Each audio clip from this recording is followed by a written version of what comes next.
last but definitely not least is our final speaker, who is one of our very own, a Lady Pedal, Vidhya, who has been an amazing volunteer with Lady Pedal over the years, and we've managed to persuade her to come and talk about her cycling story. She only really got into cycling during COVID, and and there's no stopping her now. So yeah, we're looking forward to hearing from Vidhya. Welcome.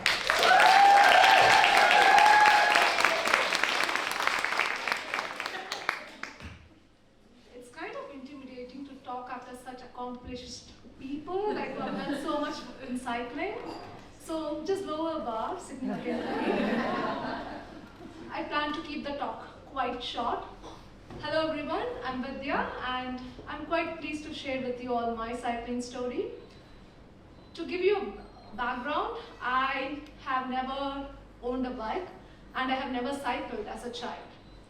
So the first time that I ever learned how to ride a bike was with my friend Zeba Aziz in a park in Glasgow, where she taught me how to ride a bike as an adult.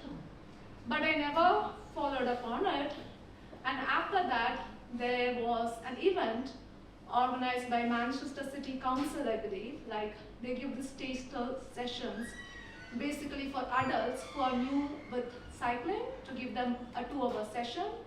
So given that these two events took place at a large space of time, I was again back to square one. So basically, I couldn't ride even for 30 meters. So that's how it all was. So the thought for me to start to learn how to ride a bike started during COVID time.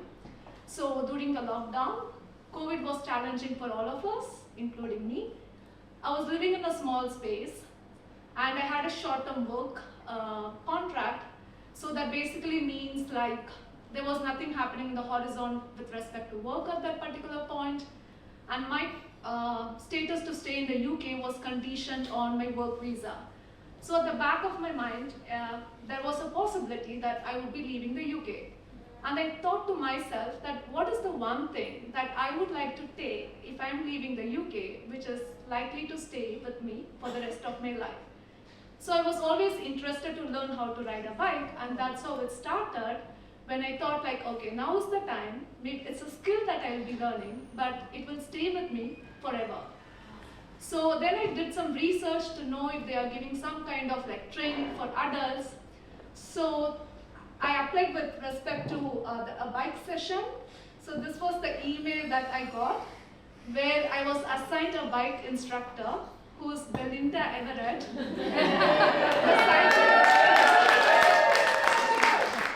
I should probably write this on my CV. Do you know who taught me cycling? The person taught me how to ride a bike.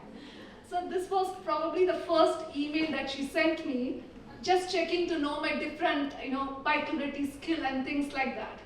So I didn't have a bike, so I borrowed a bike from my friend Linda, who was kind enough to lend her bike, and then so that I could attend the session. So we decided to meet in a closed space. As Belinda says, it's a safe space for biking, like a park. But at the back of my mind, I was just thinking like, it's COVID lockdown, but there are still people doing activities in the park. Oh my God, is everybody gonna laugh at me? Like, look, she's an adult learning how to ride a bike at this point.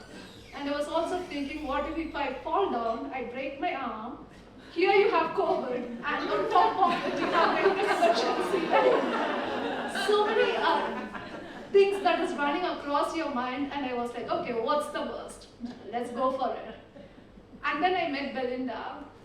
She was so empathetic towards the need of an adult to learn to ride a bike, because in the past, when I just heard people saying about riding a bike, they just say, sit on a bike and ride. No, it doesn't work. At least not in my case. So Belinda at that point was teaching children on how to ride a bike. So it was a very easy skill for her to transfer in the context of an adult. Because you do share a frustration because you're learning how to ride a bike, but it's not like you're now doing it. It takes a lot of time, a lot of practice, and a lot of bottlenecks that you tend to face. So she was very understanding, and she helped me to build my confidence on like if you look into this session, they give you 2 sessions, and I wasn't somebody who learned how to ride a bike within 2 sessions. So that basically means I extended more training with Belinda, who taught me the road rules and what is your position on the road and all of the different things, like the bikeability stages for children, I guess, like at different level. So which was very nice, and that's how I started to learn how to ride a bike. And then once you start to learn to ride how to ride a bike, subsequently you want to keep doing it. So I was basically looking out for groups with whom I can do, because I was pretty much cycling on my own in the fallow field loop. But it's quite hard to find a group for beginners. A lot of them are, at that point when I did research, it's all people who want you to bike at a certain pace so that we can reach a certain distance in a certain time. Good for them, but I wasn't fitting into that. Because they can do it, but I wasn't fitting into that criterion as a beginner. So it was at that point I got to know about the British cycling, the breeze-led ride. So next slide. So, and I happened to meet some really wonderful people along this journey. So there is this one particular ride that gets started from the National Cycling Center on every Saturday. So it's a breeze ride-led one, but there is this person called Janet who kind of is the ride assistant, but sometimes she leads the ride, and there is another person, Anna, who leads the ride as well. So this is the picture on the right-hand side. So it was so amazing to ride with them, because even though I was a beginner, they never made me feel that you are a beginner or you're being not being very quick and things like that. The rule was simple. We start together, we end together. And it doesn't matter how much time you take, let's just enjoy things together. So it was more like doing a Saturday morning adventure with your friends and enjoying a brew and a cake later, which felt very nice because there was no competition, there's no pressure. Take your time, let's just do things together. And the person who was often the slowest often decided the pace because they often ride in the front. So the rule was never leave anybody alone, and we all did things together. So being with them also encouraged, because they give a lot of confidence that you can able to do it, even if it is extremely narrow path. All of us waiting for each other, constantly encouraging and being supportive with each other did help me to develop my confidence as a rider. On this journey, I also met other groups like Joy Riders, with whom I did some ride, and as well as even with Lady Pedal. It was then I was searching, are there any women-led rides taking place? I came to know about Lady Pedal, and they also did some nice sessions in the parks to improve the confidence, to navigate the road and all of those things. Next one. Fast forward, Belinda started her own CIC, Be Pedal Ready, and I've done some ride with this bunch of lovely ladies. So it's kind of nice to see the circle of it coming together.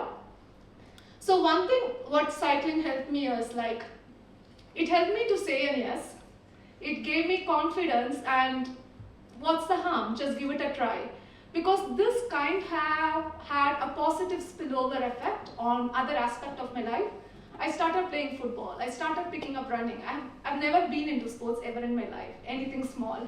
So, but the fact that I received so much of support, encouragement, and having a community in cycling actually played an important role for me to shape up in other aspects, what's the harm? What if you're a beginner? Just say yes, go for it, and see where it takes you to. So that has been very helpful with me. So this is kind of my Vogue movement kind of a thing, when our ride to Liverpool got covered. So this ride I did along with Marina, so she's part of the Moston Cycling group, so we did a ride to Liverpool. And fast forward, I also did this ride within a few hours with another friend of mine. So it's kind of quite nice to reflect back from the way it started to all the tiny steps and the progress that you have made so far. So this was our cycling trip last year to Southport. So Marina organized it from the Moston Cycling group, so where we kind of a bunch of women, we rode to Southport, and then like we basically had a good time. So the next one. So the key is not like the end what you tend to make, but the journey and making sure that we all enjoy it. So we kind of had a picnic on our way. So it's also kind of interesting, Marina is the person in between. So the reason I know Marina is like she did this one session to teach me how to navigate the road. So in the beginner's case when I had to go to National Cycling Center for most of the cycling rides, and I wasn't very clear how to navigate my route, and Marina helped me. But the funniest bit what happened there was like, though she helped me, she taught me the road, we'll go like this, avoid all the traffic, just take the quiet road. I kind of took the opposite direction and I never reached the starting point. I in fact cycled towards Peak District. The only reason I realized I'm going to Peak District was I saw Peak and all the buses were going to Buxton. So I thought this is definitely not the direction I'm supposed to go. So yeah, so this is my cycling story. It's been adventurous, it's nice to have a community, and it's nice to feel inspired by other people. Yeah, thank you.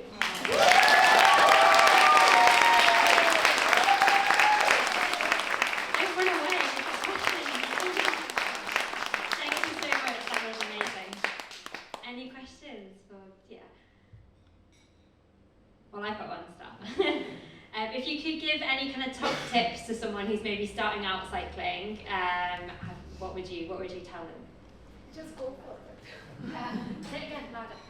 Just go for it, and it's very important to have a good instructor. This is my read because Belinda did play a quite pivotal role in shaping up my cycling skill, because it's nice to see somebody who's understanding and who knows, like it's not the same cup of tea for everyone, and not everybody had the same opportunity and things like that. So it's nice to have an understanding instructor, especially if somebody has taught with children, I think.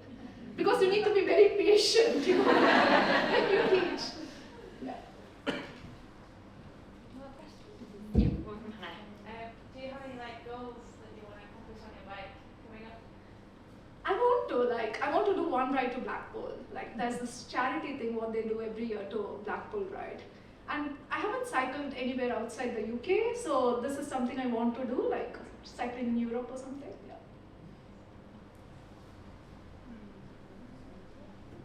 So you started riding during COVID. Did you notice a difference in the roads, the amount of traffic on the roads and stuff from when you started cycling to what things are like now, 4 years later? Oh yeah, now you see it's like, I don't know if it was even before the COVID hit in, but now you tend to see a lot more bikes and a bit more, during COVID time it's just you on the road and the road belongs to you kind of a thing, which is not the same now, we need to manage a lot of bikes on the road and other traffic, Hi, Vidhya. Hi, now. I've done a few rides with Vidhya and you're amazing. I was just going to ask, what's your family's reaction been to you cycling? I have never asked them, so I don't know. Maybe tomorrow when I call them, so guys, what do you think about it? I think it's just interest. They're just happy to see that I've picked up on different activities, because it has an important role on physical and mental well-being and different other aspects. So that is something that they are very pleased to see, that you picked up a lot of sports activities, and which is a nice thing, yeah. Can I say something? Honestly, Vidhya, for me, you are truly inspiring. You really are. This is about cycling stories, and I think I work with lots of people and do lots of things, but when I met you and to see your journey, and I think we all have to remember, learning anything as an adult is incredibly hard, and also doing it at the time that you've done it, and what you have achieved in a very short space of time is absolutely mind-blowing. So hats off to you, and a massive, massive clap from me from the bottom of my heart to you. You look absolutely inspiring.